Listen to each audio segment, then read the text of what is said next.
때에 뭔가 남기고 싶은 그런 욕구들이 누구에게나 다 있습니다. 그래서 더러는 명예를 쫓고 자신의 이름이나 업적을 남겨보려고 뭔가가 기념비를 세우려고 합니다. 이스라엘의 초대왕 사울이 전쟁에서 승리를 한 후에 제일 먼저 자기를 위하여 갈멜에다가 자기의 기념비를 세우는 것을 역사서에서 보게 됩니다. 그러나 그 비석은 그의 파멸을 막지 못했습니다.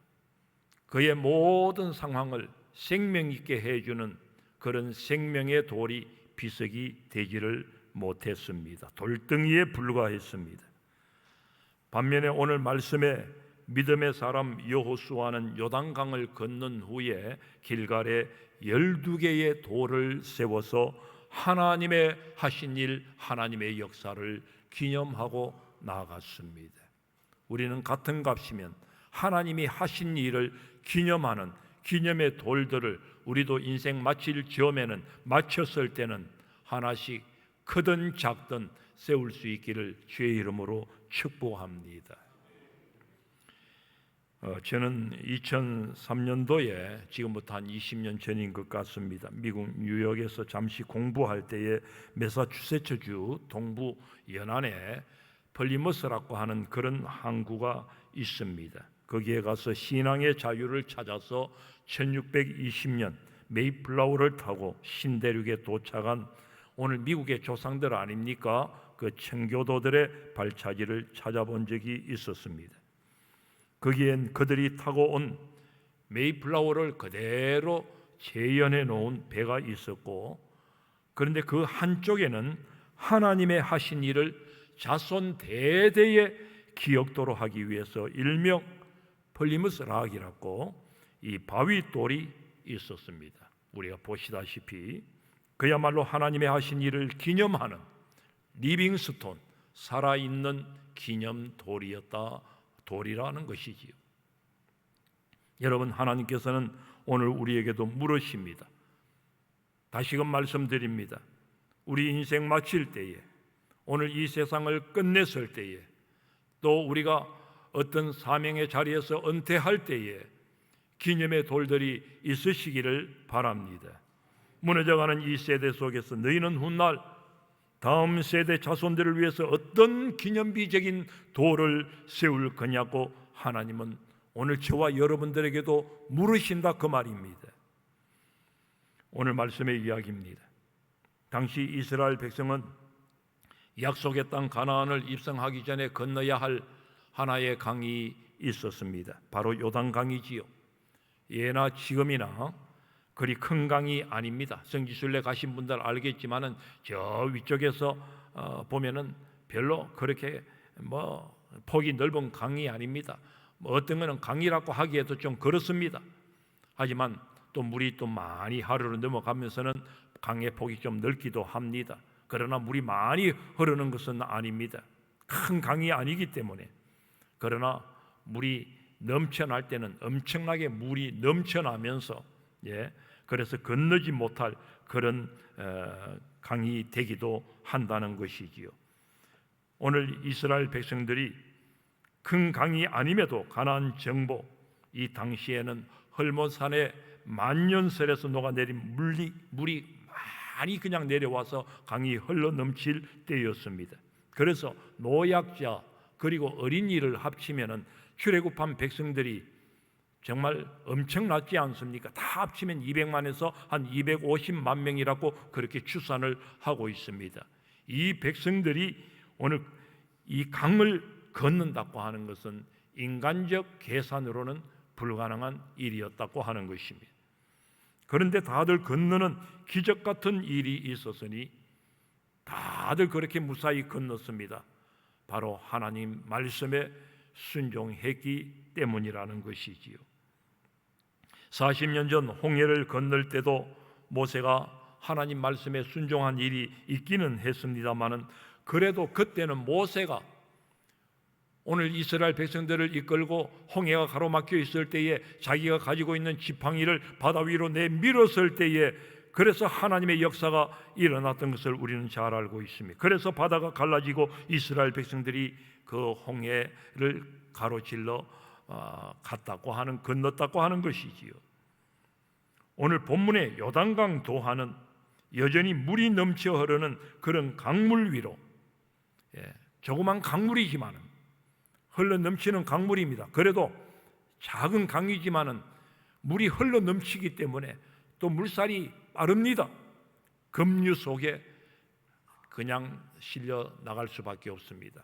그런 가운데 제사장들이 직접 그 강을 건너가라, 직접 너희들이 발을 먼저 내디디라고 하나님께서 명령을 하셨다고 하는 거예요. 그러니까 홍해 때 그 걷는 거하고 요단강을 건너는 거하고는 조금 다른 것입니다. 오늘 쉬운 일이 아니었습니다. 그러나 순종했을 때에 요단강이 갈라지는 역사가 있었습니다. 그래서 여러분들, 우리가 하나님의 역사를 보려고 하면은 그 무슨 대단한 방법이나 어떤 우리가 술수를 쓰는 것이 아니라 오로지 말씀에 순종하는 것밖에 없다고 하는 것이지요. 오늘 본문 말씀 읽지는 않았습니다마는 앞에 말씀을 읽어보면 이 이야기가 나옵니다. 하나님의 언약궤를 어깨에 맨 제사장들이 요단강 물에 발을 내디뎠을 때에 물이 저 위에서부터 물이 끊어지고, 그리고 물벽이 쌓아지면서, 그리고 길이 나아지면서 이스라엘 백성들이 그 강을 무사히 건넜다고 하는 것입니다. 그런데 강을 건널 때에 하나님은 또 여호수아에게 말씀을 하십니다. 제사장들은 백성들이 다 건너갈 때까지 그 강 한가운데 끝까지 서 있으라고 하는 그런 말씀이었습니다. 그리고 그 자리에서 12개의 돌을 취하여서 어깨에 메고 나와 오늘 밤 너희들이 유수할 곳에 오늘 이 돌단을 쌓아라, 하나님이 명령하셨습니다. 그래서 이 또한 순종을 했다고 하는 것이지요. 여러분들 다시 생각해 봅니다. 오늘 이 지도자들이 오늘 강 한가운데 서서 끝까지 버티고 서서 이스라엘 백성들이 다 건너갈 때까지 희생하면서 나아간 이 지도자들의 희생, 우리 한번 생각해 보지 않을 수 없습니다. 제사장들은 250만 명이 강을 다 건너기까지 요단 한가운데 서서 언약궤를 어깨에 맨 채 묵묵히 버티고 서 있었다고 하는 것입니다. 언제 저 위에서부터 끊어진 그 물이 다시금 흘러내리면서 그 급류에 우리가 떠내려갈지 모른다고 하는 바로 그 사실, 아마 그런 생각 속에 있었을는지도 모릅니다. 그런 두려움 속에 있었을 것입니다. 하지만 오늘 끝까지 그들은 버티고 서 있었고, 마지막까지 이스라엘 백성들을 다 강을 건넜을 때에 그들은 서 있었던 자리에서 건져 올린 12개의 돌을 가지고 기념비를 세웠으니 바로 길갈의 기념비인 것입니다. 하나님은 이 돌들을 세우게 하신 목적이 있었습니다. 오늘 6절 말씀과 21절 말씀에 각각 나와 있는데요, 오늘 읽은 말씀 중에서 6절만 우리 같이 한번 읽어봅니다. 6절 말씀 시작. 다시요, 우리 함께 시작. 이것이 표정이 되리라. 후일에 너희의 자손들이 물어 이르되 이 돌들은 무슨 뜻이냐 하거든. 그러니까 후일의 자녀들이, 오늘 자손들이 아버지 어른들이여 이 돌들이 뭡니까? 이렇게 물으면 하나님이 행하신 일을 대대로 알게 하라는 거였습니다. 거기에서 다음 세대가 세워질 거라고 하는 것이지요. 이게 무슨 의미가 있습니까? 이게 왜 세워졌습니까?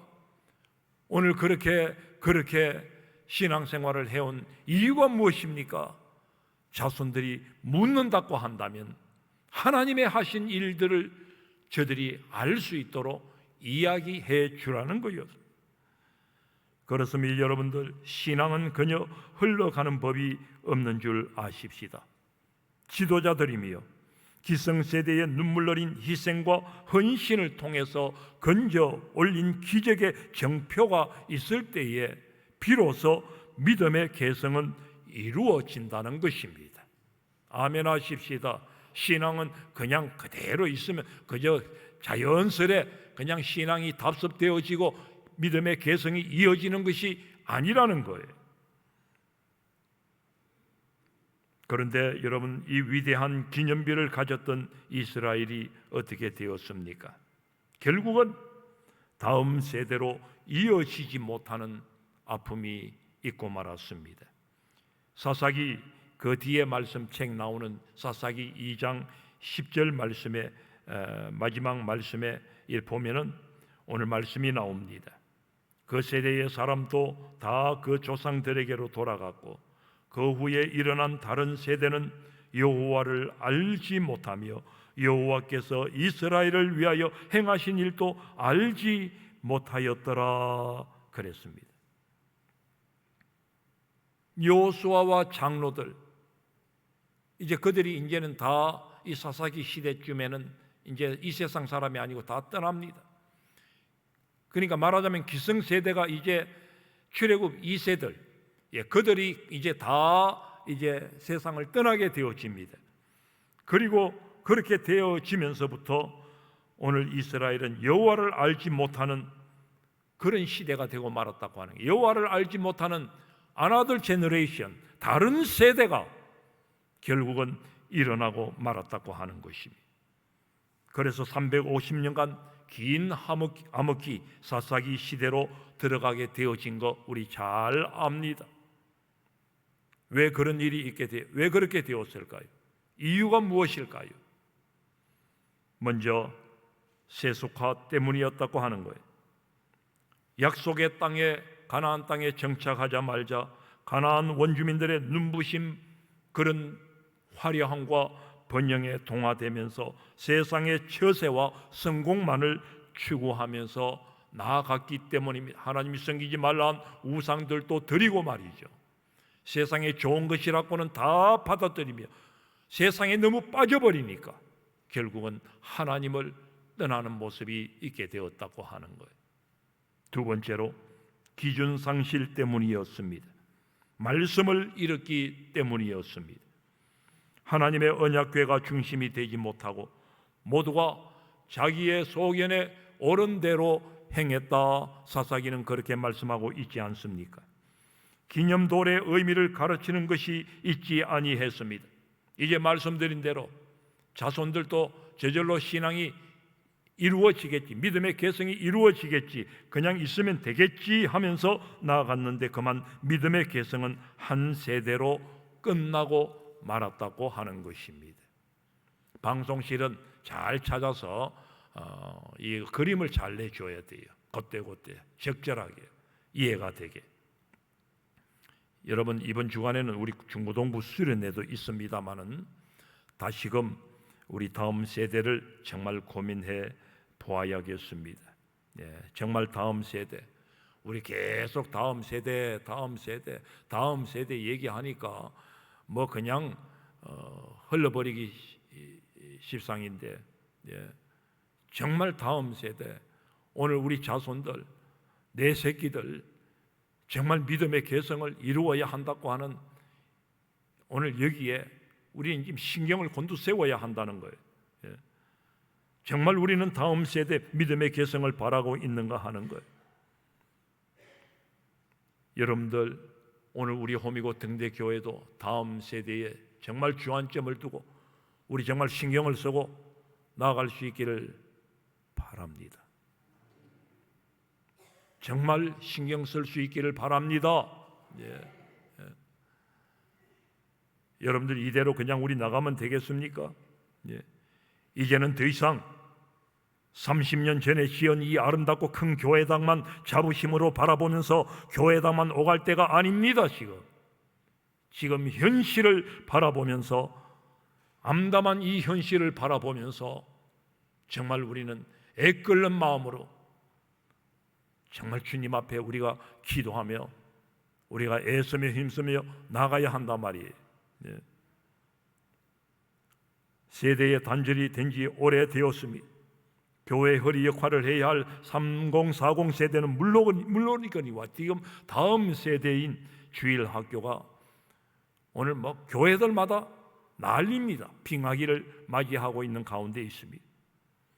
인프라의 붕괴는 어떻습니까? 매년 신학생의 수는 급감하고 있습니다. 오늘 이제 신학교에 이제 신학생들 배출, 이 목사들 배출하는 것도 지금 점점 기하급수적으로 지금 줄어들고 있습니다. 오늘 농어촌 교회들은 담임 목사를 구하지 못하는 가운데 이미 나가고 있습니다. 구인난에 허덕이고 있다 그 말이에요. 부목사도 구하기 어려운 가운데 있습니다. 도심지 교회도 마찬가지예요. 이게 부목사들 구하기도 어려운 가운데 있습니다.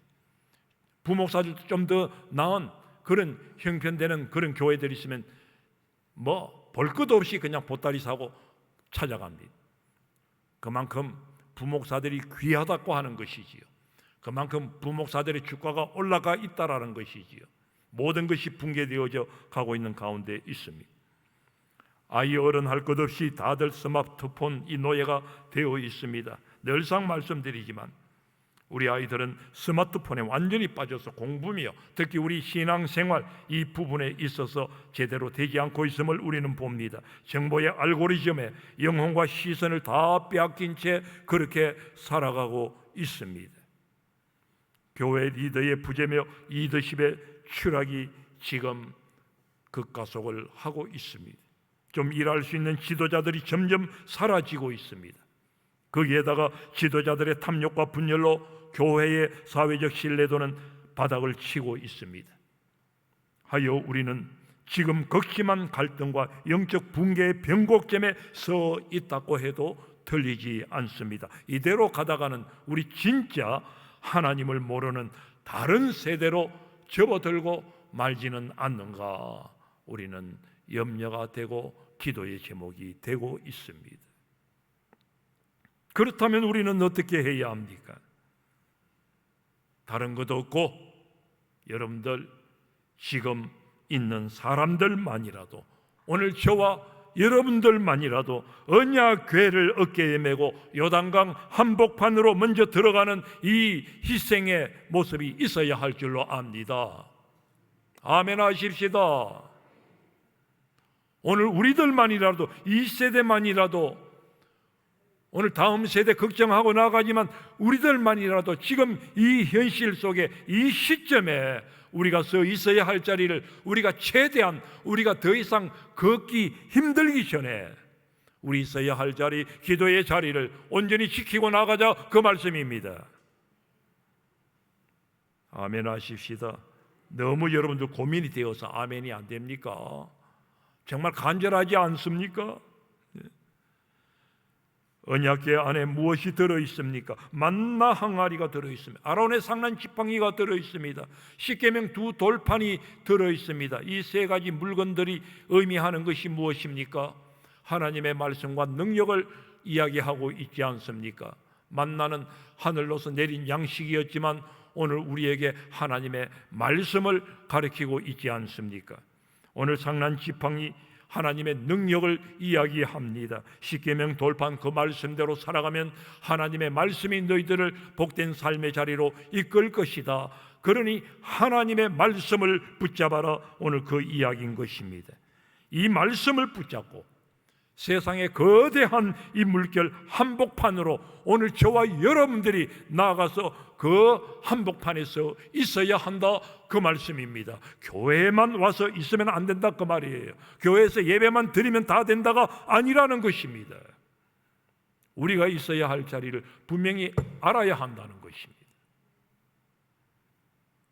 여러분, 오늘날 교회는 세상처럼 행정 전문가나 경영자가 필요한 것이 아닙니다. 대신 교회는 언약궤가 있어야 합니다. 거듭 말씀드립니다. 하나님의 말씀이 있어야 합니다. 아니, 이 언약궤 하나님의 말씀을 어깨에 짊어진 채 오늘 거룩한 영적 제사장들로 우리 모두 서 있어야 한다 하는 것입니다. 성경은 하나님의 말씀이 능력임을 분명히 말씀하고 있습니다. 말씀이 능력이기에 그 말씀을 붙잡아야 하는 것입니다. 그 말씀을 우리가 지니고 나가야 하는 것입니다. 히브리서 4장 12절 말씀이 우리의 심령과 골수를 쪼개나니 그 말씀 앞에 서야 하는 것입니다. 그 말씀 앞에서 통해의 역사도 일어나야 하는 것입니다. 그리고 다시금 새롭게 지음을 받아야 하는 것입니다. 말씀만이 우리를 잘라내고 말씀만이 우리를 온전히 세우고 말씀만이 우리를 새롭게 할 줄로 믿습니다. 2000년간 나라를 잃고 전 세계를 방황하던 디아스포라 이스라엘 백성들이 1948년 마침내 나라를 재건하고 일어설 수 있었습니다. 우리나라도 1948년도에 45년에 해방되고 48년도에 대한민국을 건국했다. 건국을 두고서 또 19년도로 넘어가고 합니다만은 아무튼 이 48년도 우리나라도 의미가 깊고 정부가 수립되고 이스라엘 나라도 그때 나라가 다시금 세워진 것입니다. 2000년간 나라 없이 사는 가운데서도 저들이 나라를 세우게 된 결정적인 그런 비결이 어디에 있었느냐 하니 저들은 들어라 이스라엘, 쉐마 이스라엘, 오늘 신명기 4장 6절에서 9절 말씀에 이 쉐마 교육을 철저히 해나갔기 때문이라고 하는 것입니다. 말하자면 율법의 말씀, 하나님의 말씀을 철저히 교육해 나갔다고 하는 거예요. 밥은 못 먹여도 하나님의 말씀은 그들이 그냥 씹어 삼킬 정도로, 그냥 천장을 보아도 하나님의 말씀이고, 그냥 문을 열고 나가는데도 그냥 그게 하나님의 말씀이 있고, 그저 임하고 손목이고 그저 하나님의 말씀입니다. 어떻게든지 하나님의 말씀이 저들에게 잊혀지지 않도록 세마 교육을 해나갔다고 하는 것입니다. 부모가 자녀에게 목숨을 걸고 하나님의 말씀을 전했기 때문에 그들이 2000년간 유랑하는 백성들이었지만 저들이 한 곳에 모여 이스라엘 나라, 오늘의 저 강국을 만들었다고 하는 거예요. 여러분, 우린 착각하지 말아야 됩니다. 다시 말씀드립니다. 신앙은 그냥 우리 집안이 대대로 기독교 집안이기 때문에, 내가 예수 믿기 때문에 스스로 자손들이 그냥 그대로 믿음 생활할 거라, 이것은 오산입니다. 그렇습니다. 신앙은 생물학적으로 유전되지 않습니다. 전해야 합니다. 가르쳐야 합니다. 평생을 하나님 섬기면서 기념비적인 것이 있어서 그것을 통해서 하나님의 살아계심을 저들에게 보여줄 수 있어야 합니다. 우리가 세상 한복판에서 있을 수 있어야 하고 우리의 희생이 있어야 합니다. 우리의 헌신이 있어야 합니다. 거기에 믿음의 개성이 있다 하는 것이 말씀을 맺습니다. 여러분, 우리는 은퇴의 순간에 아니면 세상 떠날 때에 하나님 앞에 어떤 보고서를 올려드려야겠습니까? 우리 교회로 얘기해요. 몇 명이 모였고 그동안에 늘 교회 재정은 우리가 건전했고 이런저런 기념 행사도 우리가 치루었고 오늘까지 여기까지 잘 달려왔노라. 그렇게 외형적인 모습만 두고 여러분들 자부심 갖고 자랑할 겁니까? 아니면 교회를 위해서 눈물로 섬기며 헌신한 이런저런 주의 종들이 있었다며 하나님 앞에 기억하신 바 되고 우리 사람들도 기념하는 그런 하나님의 사람들을 세울 것인가? 그러한 하나님의 사람들이 교회들마다 기념비적인 존재로 서 있음을 보게 되어지는데, 오늘 우리 교회도 그러한 하나님의 사람들이 서 있어야 하지 않겠습니까? 다음 세대가 기억하고 기억할 수 있는 진정 이 호미곶 등대 교회를 위해 헌신한 사람들의 모습이 조금이라도 저들 내리에 각인이 된다고 한다면, 오늘 다음 세대의 우리 자손들에게, 오늘 내 자식들에게 그것이 각인이 되어질 수만 있다고 한다면, 이것이야말로 리빙스톤, 살아있는 기념비적 돌이 아니겠습니까? 그런 것 없이 그냥 우리가 세상을 마칠 것입니까? 특히 여러분들 오늘 신앙에 있어서만은 먼저 선 여러분들, 특히 항전 직분자 여러분들, 먼저 하나님의 언약궤를 메고 말씀에 순종하는, 오늘 경유하는 이 세상 물결 한복판에 설 수 있기를 다시 한번 부탁을 드립니다. 거기서 기념도를 들어 올려 기념비를 세울 수 있기를 원합니다. 그렇게 쌓는 기념도를 보고 우리 다음 세대도 믿음의 그 자리에 설 줄로 믿습니다. 그래서 주여, 이전의 영광보다 이후의 영광이 더 큰 우리 호미곶 등대교회가 되게 하여 주옵소서 기도하며 기꺼이 말씀을 짊어지고 순종할 수 있어서 오늘 저와 여러분들이 하나님의 큰 역사를, 아직도 남은 시간들 속에서 하나님의 역사를 이루어 갈 수 있기를 주님의 이름으로 축원드립니다. 우리 다 같이 찬양하십시다.